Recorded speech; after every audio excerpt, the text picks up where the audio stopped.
So recently, competitors come out to Reflekta, and there's been a lot of clickbaity titles and gotcha videos about them.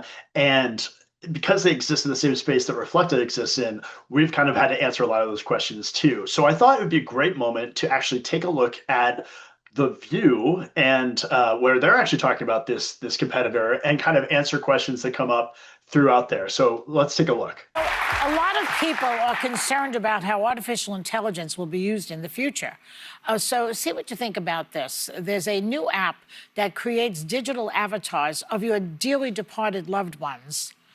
Dead people, in other words. All right, so just off the bat, the title of the segment is App Resurrects Dead Relatives. And that's not true. That will never be true.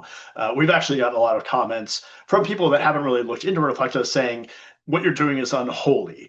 And yes, that would be unholy to resurrect the dead and talk to them. Of course, that's not something that we are trying to do, nor do we have the capabilities, nor does anyone have the capabilities to do that. But what we are trying to do is preserve legacies and the stories that they've left behind. So, for instance, you might have a story that your grandfather told a bunch of times. You want to remember that. You want your kids to remember that, your grandkids. This is a great way to preserve that and do so in an approximation of their voice. At no point did we ever say this is going to replace your grandparents or your lost loved ones or anyone. It's just a great way to actually share stories and share your family legacy and do it in a fun, interactive, and spontaneous way.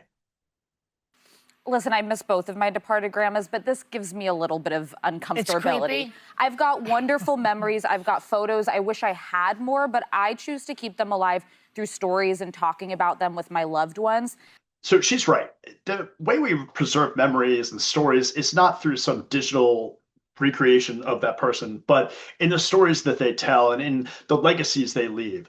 The way that I read about this is they basically take 3 minutes of film, video, pictures of that person to capture their essence and then create this artificial intelligence version of them.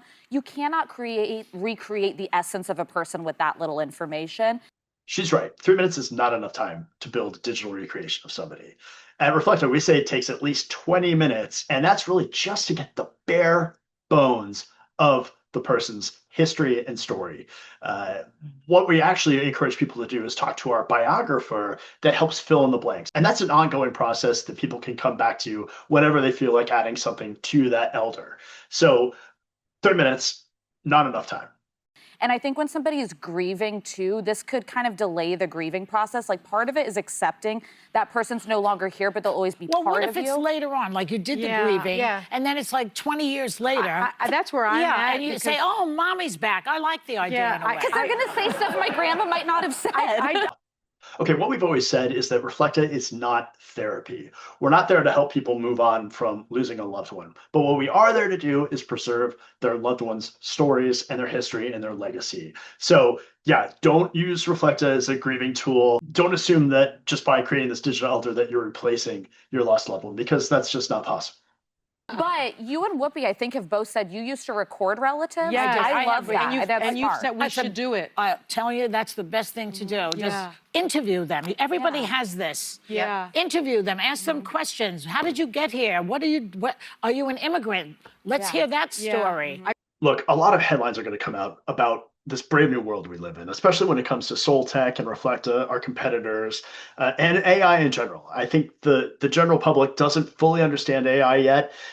They think it's probably going to destroy the world, and I don't think it is. But obviously, we need to have some thought and intention when we develop apps through AI. And that's really what we're doing at Reflekta. We're not trying to raise the dead, but we are acting with a lot of thought and research and study. We have a whole soultech team that's making sure that we're doing things properly and methodically and using our technology to help the greater good and not take advantage of people who may be grieving. So thanks for watching. I really appreciate the time. And I promise we've got some great things coming soon, and I'm very excited to show them to you.